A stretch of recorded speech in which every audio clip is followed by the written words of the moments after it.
What's the magic here between the two of you? This is, as I said, the fifth film. I mean, do you achieve something with an actor so that it's unspoken, you know the potential of him, you know... Martin Scorsese is now coming up after decades of changing the face of film, not about himself, but about the actor who subtly influenced his later work. The renowned filmmaker, now 82 years old, has given an insight into a relationship that has been more complicated than anybody ever imagined, as well as fiercely private and productive. This is not a memorial. It's a more intimate and candid matter. Their collaborative journey took a dramatic turn at a single pivotal point when they made an impromptu decision. At last, Scorsese admitted something, but why now? The response affects more than simply Leonardo DiCaprio. Something far more profound is hinted at by it. Martin Scorsese made a huge change when he cast Leonardo DiCaprio in Gangs of New York, 2002. Scorsese had previously served as the creative linchpin for Robert De Niro's landmark parts, Goodfellas, Raging Bull, Taxi Driver, but he found a whole new level of enthusiasm working with Leonardo DiCaprio. After the worldwide success of Titanic, Leonardo DiCaprio wanted to move away from his reputation as a teen idol and into more serious, character-driven roles. That passion was immediately apparent to Scorsese, who had faith in the young actor's ability to convey the nuanced emotions of historical drama while maintaining the rigid discipline of pure classic cinema. Scorsese provided old-school precision, and DiCaprio brought raw passion to their first meeting, which was electrifying. Their encounter ignited a creative flame that could not be contained. That spark became a cinematic firestorm of ambition over the following 20 years. Leonardo DiCaprio's portrayal of Howard Hughes in The Aviator, 2004, which has psychological depth and compulsive detail, became his watershed.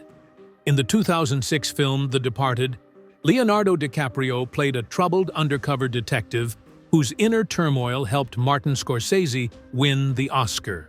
Paranoia and identity crisis engulfed audiences in 2010's Shutter Island, while Leonardo DiCaprio's unbridled excess and comic chutzpah were on full display in 2013's The Wolf of Wall Street.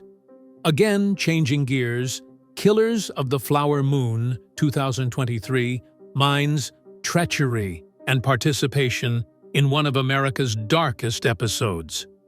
Collaborating with Leonardo DiCaprio, who redefined psychological storytelling in modern film with his reckless physicality and emotional authenticity, Scorsese was able to dive further into human frailty.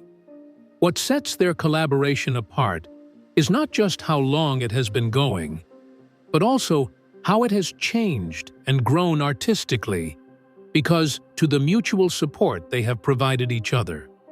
Mechanisms of alignment existed in the beginning, when both parties were still learning one another's processes. Over time, they developed what Scorsese calls creative shorthand, which allowed for the natural emergence of complicated characters and bold narrative choices. The director's dedication to truth, his keen awareness of inner turmoil, and his tenacious realism are qualities that Leonardo DiCaprio praises. Scorsese then trusts Leonardo DiCaprio to explore the emotional risks of subtlety and self-disclosure. That deep mutual regard paves the way for stories to be explored outside of the usual confines. That bond is powerful and ever-changing, even if Scorsese's enthusiasm for directing is unwavering. Their history together was not that of a director micromanaging an actor, but of a continuous dialogue based on mutual respect, creative risk-taking, and genuine emotional connection. Along with an exceptional actor, Leonardo DiCaprio was a kindred soul for Scorsese, someone who would accompany him into the unknown, complexity, and reality. Along the way, they have left behind what can only be described as a shared cinematic legacy, one that is characterized not by accolades or financial success, but by the profound impact their partnership has had on viewers of all ages. Having that type of chemistry and keeping it together while meeting Scorsese's demanding standards is really unusual. Martin Scorsese is infamous for his stringent directing requirements, which include not just top-notch actors, but also complete devotion to his artistic vision. Some of Hollywood's most famous faces have failed miserably at meeting these expectations throughout the years. For instance, in The Departed, Mark Wahlberg and Martin Scorsese had an argument because the actor refused to accept nuance and inner complexity. Scorsese eventually cut Wahlberg out of casting meetings for films like Shutter Island and The Wolf of Wall Street, even though he was nominated for an Oscar for his performance. In a similar vein, Julia Roberts discreetly withdrew from The Age of Innocence during pre-production because she was uneasy with Martin Scorsese's meticulous historical accuracy and method acting. Leonardo DiCaprio stands out because he gives in to Martin Scorsese's elaborate world-building without question, no matter how taxing it is on his emotions. Leonardo DiCaprio completely embraced Martin Scorsese's rigorous direction, screenplay clarity, and painstaking preparation from the start of their cooperation. For instance, Leonardo DiCaprio had to authentically represent Howard Hughes's OCD breakdowns in The Aviator, which meant recording moments in silence numerous times to get the correct emotional cadence, according to Scorsese. Instead of pushing back, Leonardo DiCaprio leaned in. The fact that Leonardo DiCaprio was willing to live inside the discomfort is precisely what Martin Scorsese seeks in a partner, as Scorsese would later disclose. Over time, this trust has grown even stronger. Leonardo DiCaprio frequently cites the lengthy takes and whispered corrections as the most formative portions of his process, even if other performers have supposedly departed the set in tears or annoyance at such times. Scorsese cast Leonardo DiCaprio as the heinous Jordan Belfort in The Wolf of Wall Street, and the director encouraged him to act out the role. Scorsese supported and shaped Leonardo DiCaprio's instincts into the film's most memorable sequences, which include physical humor and depravity, such as the famed Quaalude meltdown, which weren't originally in the screenplay. Unlike most creative relationships, theirs is based on healthy competition rather than ego. In sharp contrast to his careful comments about other performers, Scorsese has seldom publicly praised Leonardo DiCaprio, which is maybe the most striking thing. Their partnership is about more than just working together on sets. Scorsese has described DiCaprio as a fearless actor who never stops digging, and has made it plain in interviews that they are co-authors. Not only do Martin Scorsese and Leonardo DiCaprio's films often feature emotionally, psychologically, and morally unstable individuals, but they have also exploited these flaws to face more profound social and historical realities. Scorsese frequently uses Leonardo DiCaprio's characters, who aren't always falling apart on screen, to probe deeper societal divisions. The insanity in these partnerships is institutional, generational, and national in scope, not limited to the individual. It's a dramatic method of illustrating how involvement, guilt, and power corrupt the soul from the inside out, and how history distorts identity. This is most striking in Shutter Island, where Leonardo DiCaprio's spiral into madness symbolizes a nation scarred by institutionalized brutality, oppression, and war. In addition to being a man shattered by loss, Teddy Daniels represents post-war America in its moral haze of revenge and denial. Scorsese uses noir and gothic elements to put Leonardo DiCaprio in the middle of a nightmare that symbolizes the system's illness. The film uses Leonardo DiCaprio's role as a reflection on society's handling of tragedy and the individuals it allows to go unnoticed. Instead, than portraying mental breakdown as a simple drama. Because Leonardo DiCaprio isn't afraid to emotionally destabilize himself, the critique is both relatable and tragic. Instead of displaying obvious signs of insanity, Leonardo DiCaprio's Ernest Burkhart in Killers of the Flower Moon develops a creeping psychological detachment caused by the decay of society. Just as evil frequently assumes the guise of conformity rather than wrath, so too does the moral perplexity remain dreadfully silent rather than erupting. Scorsese understood that there is always brutality lurking under the veneer of politeness, and he discovered an almost numbing vehicle for cooperation in Burkhart. What Leonardo DiCaprio shows is that he isn't a criminal kingpin, but rather a morally weakened instrument of horror. Instead of depicting insanity as a show, this performance focuses on insanity as a lack of bravery, moral fiber, and rational thought. All of these depictions have one thing in common. They don't glorify the tortured soul. Whether the protagonists are emotionally crippled or just unwilling to move forward, the tales they're in don't let romanticism about emotional breakdown take place. Society, history, and family are the true factors that define life's phases, which they portray as having breakdowns. Scorsese chose Leonardo DiCaprio because he was the only actor he could find who was prepared to vanish into that breakdown for the sake of truth, rather than spectacle. These stories are more than just depictions of insanity. They serve as warnings about the consequences that might arise when individuals, or a whole community, avoid facing the realities that plague them. Leonardo DiCaprio was an integral element of Martin Scorsese's latter career, both as an actor and a creative collaborator, and the director has just recently started to talk openly about this influence at the age of 82.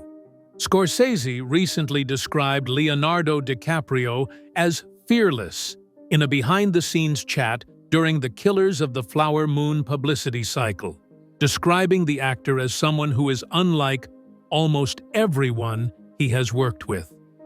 Scorsese explained that the cooperation, which started off cautiously in Gangs of New York, blossomed into a strong artistic bond based on admiration, ambition, and an innate grasp of narrative. When it comes to Leo, I won't need to get into subtext. After a while, he discovers it before me, Scorsese confessed. During the production of Killers of the Flower Moon 2023, this creative and emotional connection was further highlighted when Leonardo DiCaprio suddenly requested to play the character of Ernest Burkhart, a morally flawed FBI agent, instead of the heroic agent. Even though this kind of modification may completely ruin a production, Scorsese eagerly took on the task. Scorsese stated in a roundtable discussion, "He pushed me to make a different kind of film," referring to Leonardo DiCaprio's instincts that helped reveal a more human and disturbing narrative regarding the Osage slayings and guilt. Not only did that change the course of the picture, but it also restored Leonardo DiCaprio's impact outside his acting career. By the end of his career, he had become an associate writer on Scorsese's films. Given the holy nature of the link between an actor and director, both parties acknowledge that conflicts might occur. Their collaboration with Leonardo DiCaprio, however, is an exceptional example of harmony. In stark contrast to the well-documented friction that Scorsese experienced with stars like Jim Carrey, Julia Roberts, and Mark Wahlberg, he may be the only A-lister who can counteract Scorsese's passion and fussiness. He brings obsession, not ego, to the set, Scorsese reportedly remarked. Scorsese is able to delve into the emotionally and physically vulnerable, hazardous, and frequently ethically ambiguous individuals that he portrays in his films because of Leonardo DiCaprio's undivided attention, and because DiCaprio is willing to be emotionally and physically naked. In June 2025, Games Radar reported the duo's next project, a serial slayer film based on The Wager. Fans have been eagerly awaiting this project. Scorsese claims that Leonardo DiCaprio has transformed his attitude to modern filmmaking and that he no longer sees him as an actor, but as a genuine partner. In my opinion, Leo is more than simply the leading man in those films. He is the driving force behind their creation. Scorsese and DiCaprio's collaboration stands out not just for the intensity of their films, but also for the profoundness of their chats. Their relationship is based on intellectual debate, unlike many director-actor partnerships that are based on performance and execution. They don't just collaborate on filmmaking, they also analyze and debate its significance. Scorsese was impressed by Leonardo DiCaprio's natural skill and intellectual curiosity from their first encounter on Gangs of New York. DiCaprio arrived at the table with inquiries concerning authority, immorality, corruption, and the emotional toll of being involved. A lifelong interest in sin, morality, and the human spirit informed Scorsese's voracious thirst for questioning. Their discussions before production started were more like graduate lectures than actual meetings. Not out of duty, but out of mutual obsession, they dove headfirst into biography, historical context, literature, and archive footage for every film. They examined Howard Hughes's diaries and film footage for The Aviator, picking apart his inconsistencies and obsessions. Months were spent poring over FBI data, Osage oral histories, and court transcripts for Killers of the Flower Moon. Their goal wasn't just to get the facts correct, but to pose difficult issues like, what is justice when a complicit institution administers it? When turned into a weapon, what does love signify? Each scenario was influenced by these questions. Character definition is not an exception to this intellectual symmetry. Scorsese feels that a character's values and the challenges they face are equally as important as their past or actions when defining a character. This rigor is something that Leonardo DiCaprio is all for, since it forces him to think about his character's motivations and whether or not they are reflective of a greater moral framework. What they say is irrelevant, Scorsese says. He thinks Leonardo DiCaprio is one of the few performers who can convey so much without speaking a word. The films of Scorsese and DiCaprio, which grapple with the soul, provide a counterpoint to an industry that is propelled by formulae and spectacle. The intellectual, moral, and spiritual dimensions of their cooperation are just as important as the emotional and technical ones. Cinema is more than simply a commercial or an entertainment medium. It is an essential instrument for exploring questions of humanity, history, and identity, and it flourishes not on blind agreement, but on critical inquiry based on a common belief in this. They have been having this talk for decades, and the questions they keep asking are, what is human, and how much does it cost to turn a blind eye?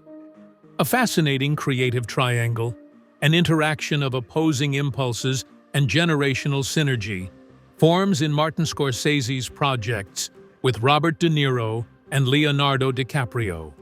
From the menacing taxi driver to the catastrophic wrath of Raging Bull, De Niro, Scorsese's early inspiration, channels pent-up inner turmoil.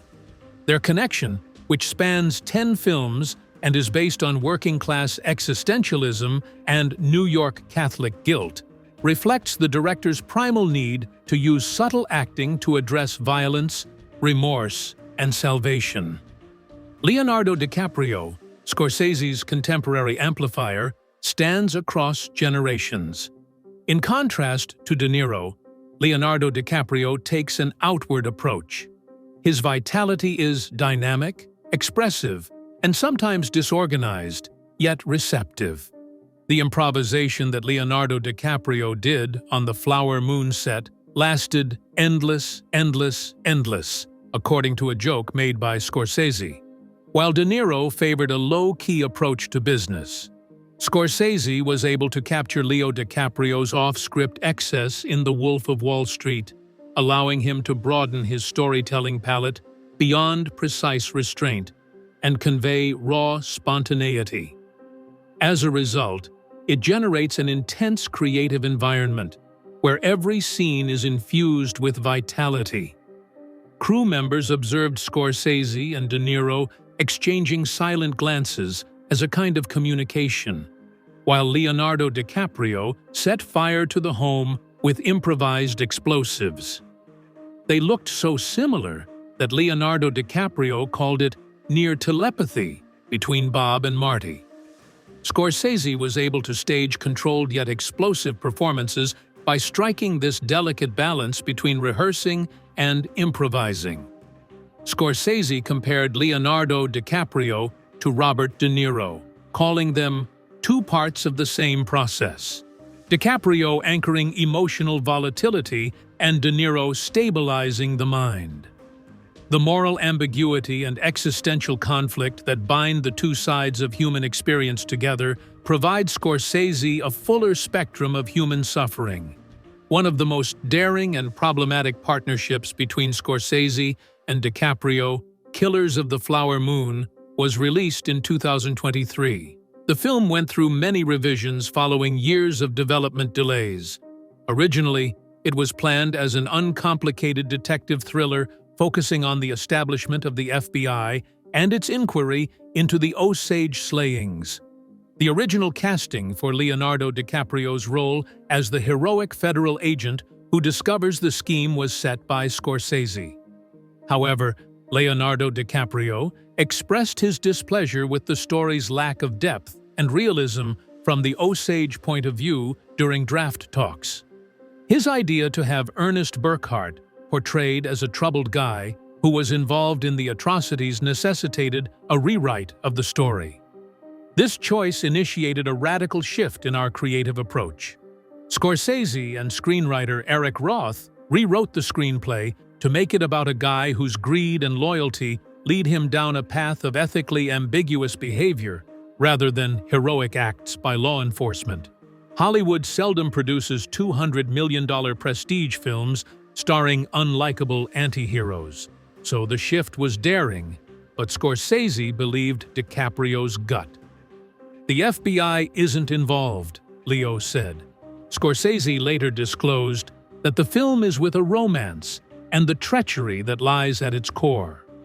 Thanks to Leonardo DiCaprio's understanding, Killers of the Flower Moon became an Oscar-winning, ethically complex drama about justice, culpability, and colonialism. From 2020 till the beginning of 2021, the shoot was plagued by COVID-19 and financial limitations. While filming in Oklahoma, Scorsese accepted the extra responsibility to stay true to the film's original tone by consulting extensively with Osage Nation officials about cultural norms and practices. Long, emotionally taxing takes were pushed numerous times to reveal genuine humanity. Yet Leonardo DiCaprio poured his heart and soul into playing Burkhart. The risk paid off. Leonardo DiCaprio was nominated for Best Actor, and the picture earned a 9-minute standing ovation at its Cannes premiere. The moral depth and Scorsese's daring departure from standard hero storylines in his late career were praised by critics. Leo encouraged me to convey the tale in a way that wasn't anticipated, but that was necessary, as Scorsese put it. The off-screen relationship between Scorsese and DiCaprio, which is based on mutual care, creative respect, and subtle tenderness, flourishes in the lack of spectacle, in contrast to the ostentatious collaborations that Hollywood frequently displays. Although Scorsese didn't only direct him, DiCaprio says that he was more like a filmic father to him, helping him develop his creative sensibilities. Their partnership has grown not via public displays of affection, but through more intimate exchanges, such as early morning discussions about character motives, chance phone conversations with screenplay ideas, or discreet words of support during long days of production. These unseen bonds are what keep a partnership built on trust and common goals intact. Members of the Killers of the Flower Moon crew recalled instances when Leonardo DiCaprio and Martin Scorsese would go away for hours to discuss plot beats that only they could understand, such as the subtleties of a scene. They were more like the product of a close-knit creative partnership that valued honesty and supported one another's intellectual curiosity than a PR stunt. Scorsese attributes their collaboration to such talks, which DiCaprio has called the most intense, enlightening discussions, and which allowed the narrative to develop with their personal relationship.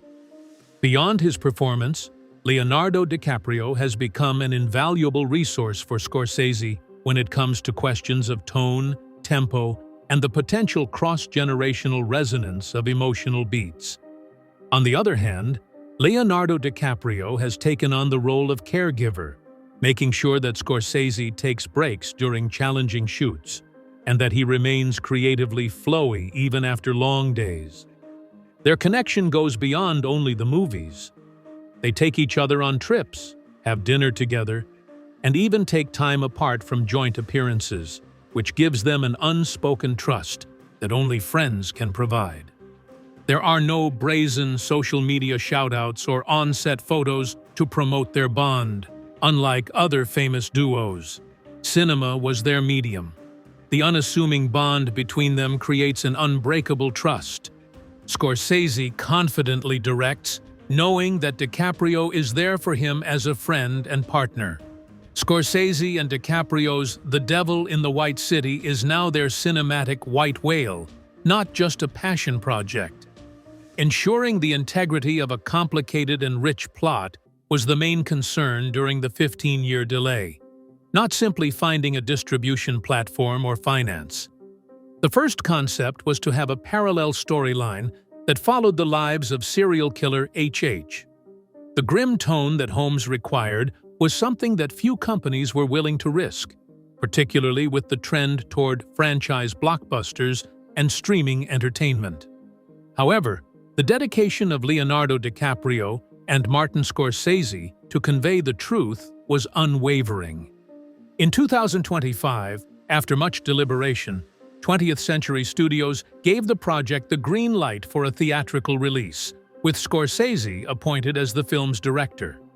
Those in the know said that trust in the creative team, rather than the content alone, was what ultimately led to the green light. The studio's bet was that two of Hollywood's most illustrious authors would delve into themes of new century ambition, deceit, and moral decay. After years of waiting, DiCaprio finally got his hands on the rights that had inspired the concept. It was an opportunity for Scorsese to delve into the hidden horrors and unbridled inventiveness that make up another chapter of America's dark history. At first, the picture was supposed to be massive, combining elements of a historical thriller, a psychological thriller, and an architectural epic. Even while the actors' identities are being kept under wraps, many are wondering if Leonardo DiCaprio will play the evil charm of Holmes or the idealistic visionary Burnham. It showcases both the dualities that DiCaprio is known for and Scorsese's directing prowess. Production is expected to commence in the next year, and speculation abounds on the potency of its narrative and its macabre intricacies, which hold contemporary relevance when debating American exceptionalism. Most importantly, The Devil in the White City reflects its own themes: the conflict between genius and corruption, similar to the 1893 World's Fair, which exhibited progress wrapped in horror. This matches the careers of Scorsese and DiCaprio. Stories of power, heritage, and treachery never go out of style, and they did more than revitalize a moribund enterprise. They breathed new life into history. A new chapter stealthily starts as an anticipated vision comes to fruition. Anticipated developments. When Scorsese thinks about his legacy, he talks with an obvious sense of urgency about what's to come. In an interview he gave in 2024, he said that he may be nearing the end of his career and that he no longer has the luxury of waiting. This insight, however, has not served as a signal of retreat, but rather as the catalyst for a late-career creative explosion characterized by ethical audacity and thematic ambition. Scorsese is embracing complexity, stories that need scale, patience, and bravery, instead than the smaller, more intimate content that many directors gravitate toward. And in Leonardo DiCaprio, he finds an accomplice who can equal his ambition with nuanced emotions and risk-taking storytelling. Also, they're picking content differently now. Legacy is more important than interesting roles or tales. With an increased emphasis on moral ambiguity and historical reckoning, every action now has the weight of finality. Both The Devil in the White City and The Wager address these issues head-on, offering thought-provoking examinations of moral breakdown, the psychological toll of survival, and the quest for truth. Cinematic reckonings meant to question and disturb, not escapist flicks. As he matures into his role, Leonardo DiCaprio is helping to shape Scorsese's vision instead of just carrying it out.